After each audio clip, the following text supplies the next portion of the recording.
belakang dari usaha EduBox. EduBox didirikan pada tahun 2015. EduBox adalah penerbit buku pendidikan yang berfokus pada penyediaan bahan ajar untuk di tingkat SD hingga tingkat SMA dalam waktu kurang dari 1 dekade.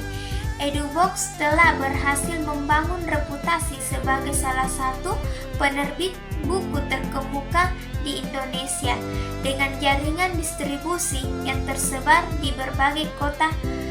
Perusahaan ini menjadi mitra terpercaya bagi sekolah, guru, dan siswa dalam memenuhi kebutuhan bahan ajar. Namun di tahun 2024, perusahaan EduBox mengalami tantangan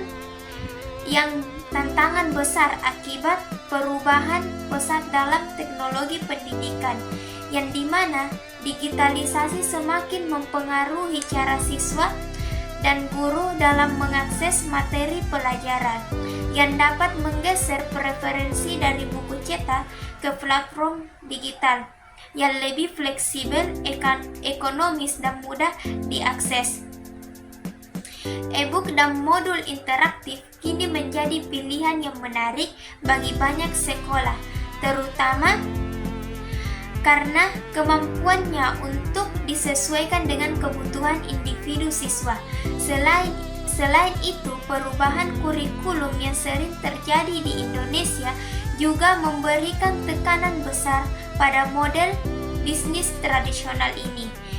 Pada EduBox, revisi kurikulum memaksa perusahaan untuk memperbaharui materi pelajaran dengan cepat, yang pada akhirnya dapat meningkatkan biaya produksi dan mengakibatkan kerugian apabila stok buku cetak yang sudah diproduksi menjadi usang.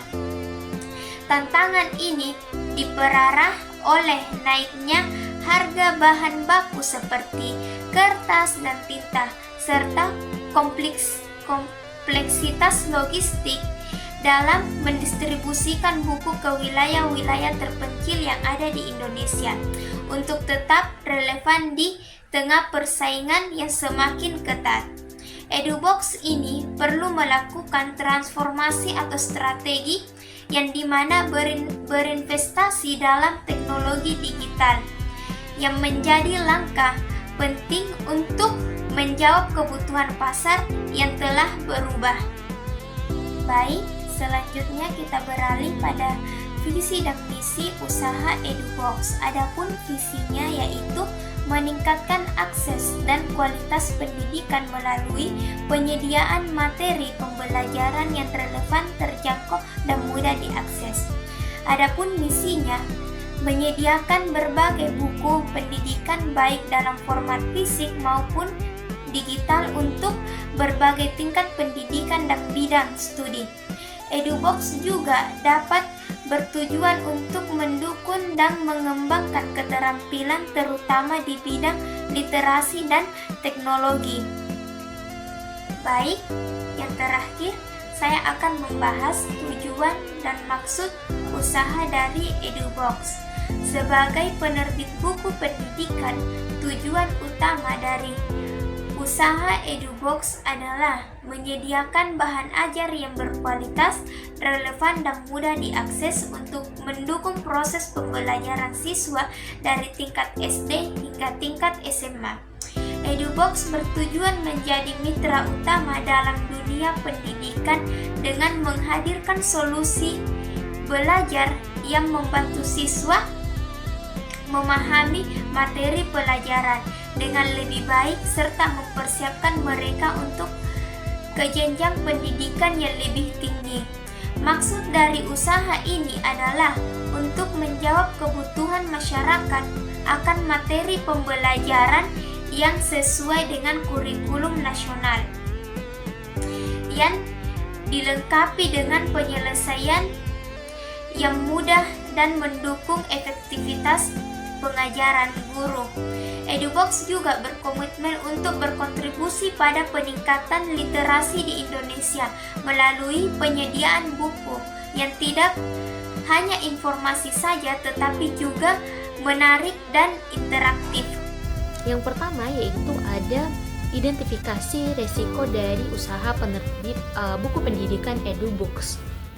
Nah, ada bagian-bagiannya di mana ada poin A yaitu usaha penerbitan buku pendidikan edubooks menghadapi berbagai resiko yang mencakup tantangan teknologi, persaingan pasar, dan tekanan operasional.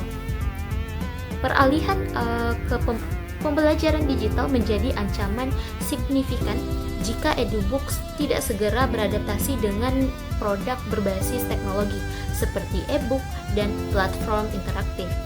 Di samping itu juga, kompetisi dengan penerbit lain, baik lokal maupun internasional semakin ketat, terutama yang menawarkan solusi pembelajaran interaktif.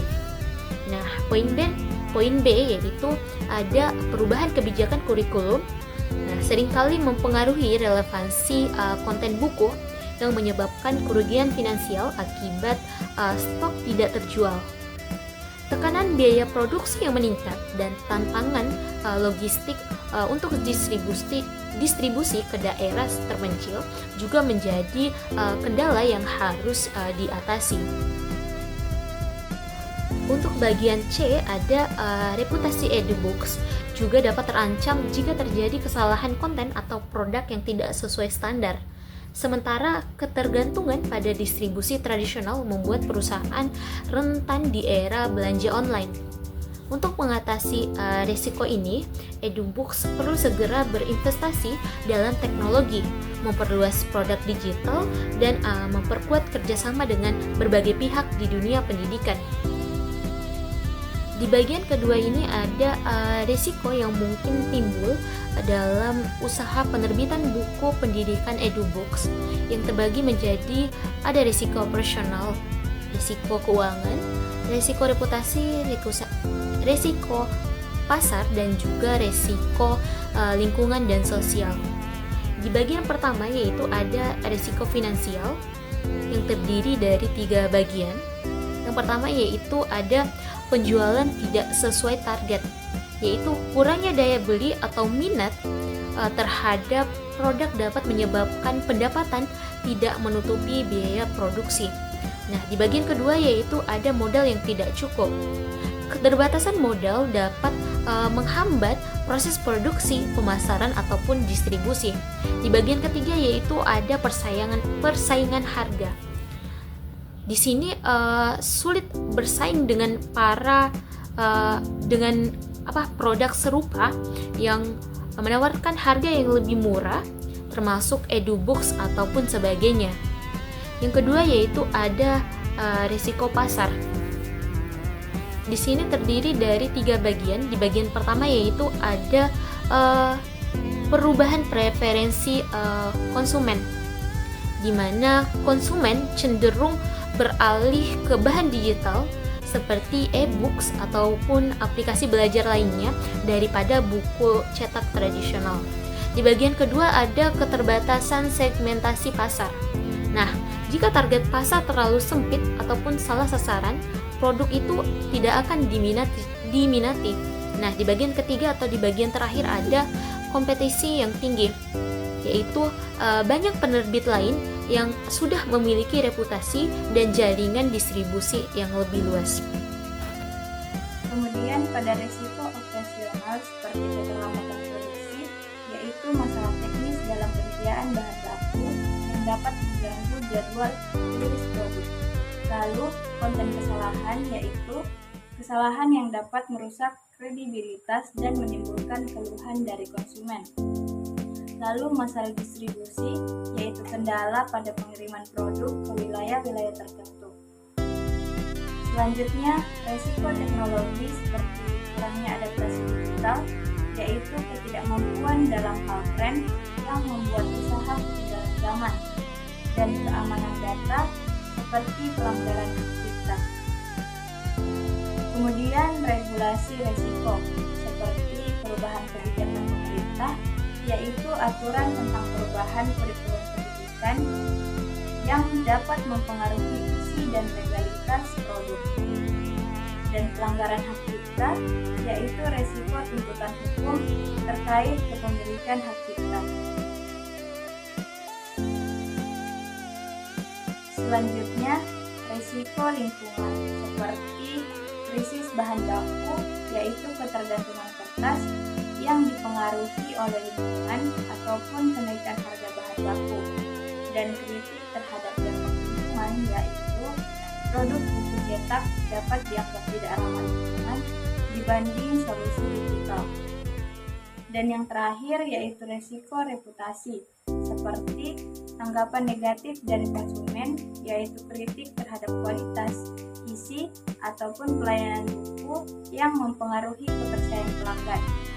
Dan kontroversi pada konten, yaitu isi buku yang dianggap tidak sesuai dengan nilai atau norma sehingga memicu reaksi masyarakat. Setelah mengidentifikasi resiko-resiko tadi, pada tahap kedua kita menganalisis resiko dengan menggunakan matriks resiko atau probabilitas dan dampak. Dari matriks resiko ini kita dapat menentukan seberapa besar kemungkinan terjadinya setiap resiko, baik resiko rendah, sedang maupun tinggi. Kemudian dapat menentukan dampak yang ditimbulkan jika resiko tersebut terjadi. Dan dari hasil matriks resiko ini kita dapat menentukan resiko mana yang perlu mendapat perhatian lebih karena probabilitas tinggi dan dampaknya. Untuk menganalisis resiko dengan menggunakan matriks resiko, kita harus mengambil langkah-langkah. Langkah yang pertama yaitu menyusun matriks risiko. Matriks risiko ini terdiri dari dua dimensi, yaitu probabilitas dan juga dampak yang ditimbulkan. Saya akan menjelaskan 3 kasus pada peta matriks. Kasus yang pertama, jika probabilitas tinggi dan dampak tinggi, maka risiko masuk kategori kritis, yang berarti risiko tersebut harus segera ditangani karena dampaknya sangat besar. Untuk kasus kedua, jika probabilitas sedang dan dampak rendah, maka risiko berada di kategori dapat diterima, yang berarti risiko ini tidak memerlukan langkah besar untuk mitigasi. Untuk kasus ketiga, jika probabilitas rendah dan dampak tinggi, maka risiko masuk kategori perlu antisipasi, yang berarti kita harus mempersiapkan tindakan untuk mencegah atau memitigasi risiko tersebut jika terjadi. Peta atau tabel matriks ini membantu untuk memprioritaskan risiko dan menentukan langkah mitigasi berdasarkan tingkat probabilitas dan dampak. Semakin tinggi kedua nilai ini, semakin besar perhatian atau tindakan yang diperlukan. Baik, saya akan menjelaskan bagaimana kita menilai dan mengelola risiko pada usaha Edubox. Setiap risiko dinilai berdasarkan 2 aspek utama, yaitu probabilitas atau kemungkinan terjadinya serta dampak yang ditimbulkan. Penilaian ini membantu kita memahami tingkat urgensi dari setiap risiko. Selanjutnya itu analisis matriks risiko. Dalam usaha Edubox, kami telah mengidentifikasi berbagai risiko yang dinilai berdasarkan probabilitas atau kemungkinan terjadinya dan dampak atau efek yang ditimbulkan. Berdasarkan penilaian tersebut, risiko dikelompokkan ke dalam 3 kategori utama, yaitu yang pertama kritis, risiko dengan probabilitas dan dampak tinggi sehingga membutuhkan perhatian segera, contohnya penjualan tidak sesuai target, perubahan preferensi konsumen. Yang kedua itu perhatian risiko dengan dampak tinggi tetapi probabilitas lebih rendah, atau sebaliknya risiko ini memerlukan monitoring dan tindakan preventif, contohnya itu modal tidak cukup, persaingan harga, kompetensi yang tinggi. Yang ketiga yang ketiga dapat diterima, risiko dengan dampak atau probabilitas rendah yang masih ditoleransi, contohnya itu kritik terhadap dampak lingkungan, masalah distribusi. Namun ada beberapa risiko yang sangat penting dan perlu perhatian khusus, yaitu yang pertama itu penjualan tidak sesuai target, yang kedua perubahan preferensi konsumen, dan yang ketiga itu kurangnya adaptasi terhadap digitalisasi. Selanjutnya, tahap pengelolaan risiko. Setelah memahami risiko, langkah berikutnya adalah mengelola risiko tersebut. Ada 4 cara utama yang bisa dilakukan. Yang pertama, menghindari risiko. Kita bisa mengubah strategi bisnis agar risiko tersebut tidak terjadi sama sekali. Yang kedua, mengurangi dampak. Kita siapkan prosedur yang dapat meminimalkan dampak bila risiko tersebut terjadi. Yang ketiga, menerima risiko. Jika risiko tidak bisa dihindari, kita harus siap menerimanya dengan strategi untuk menghadapinya secara efektif. Yang keempat itu memindahkan risiko. Risiko juga bisa dialihkan ke pihak lain, misalnya melalui asuransi. Baik, di sini saya akan membahas tentang pengelolaan risiko. Nah, di sini kita dapat melihat bahwa terdapat diagram batang tren industri penerbitan buku EduBox 3 tahun terakhir, yaitu dari tahun 2022, 2023, dan 2024. Nah, dapat dilihat dari diagram di atas kan bahwa itu yang menunjukkan adanya 3 tahun terakhir dari data mengenai EduBox bahwa penjualan cetak terus menurun seiring meningkatnya popularitas platform digital. Bisa dilihat bahwa penjualan cetak itu menurun yakni di tahun 2022 dari 55% turun menjadi 45% di tahun 2023, lalu turun lagi di tahun 2024 menjadi 45%. Yang kedua, penjualan digital meningkat signifikan sebagai respon terhadap digitalisasi pendidikan. Dapat dilihat bahwa penjualan digital di tahun 2022 itu 35%, lalu naik menjadi 45% di tahun 2023, naik lagi di tahun 2024 menjadi 55%. Dan yang terakhir adalah biaya operasional meningkat, terutama karena inflasi harga bahan baku seperti kertas dan tinta. Biaya operasional yang tadinya 50 juta di tahun 2022 naik menjadi 60 juta di tahun 2023 dan lebih naik lagi di tahun 2024 menjadi 70 juta. Berdasarkan hasil identifikasi dan analisis pada EduBox, langkah pengelolaan risiko dilakukan dengan mengimplementasikan strategi mitigasi yang sesuai. Nah, strategi ini dirancang untuk mengurangi probabilitas terjadinya risiko atau meminimalkan dampak risiko jika terjadi. Yang pertama adalah risiko operasional. Risikonya yaitu gangguan teknologi dalam proses produksi dan distribusi buku. Adapun strategi mitigasi yang digunakan adalah jika mengurangi dampak itu dengan cara mengadopsi teknologi terbaru untuk proses produksi seperti sistem otomatisasi, pencetakan, dan manajemen inventaris berbasis software. Yang kedua, jika menghindari risiko yaitu dengan meningkatkan pelatihan untuk karyawan terkait penggunaan teknologi baru. Dan yang ketiga, jika memindahkan risiko itu dengan cara bekerja sama dengan penyedia layanan teknologi untuk pemeliharaan sistem IT. Yang kedua, risiko keuangan.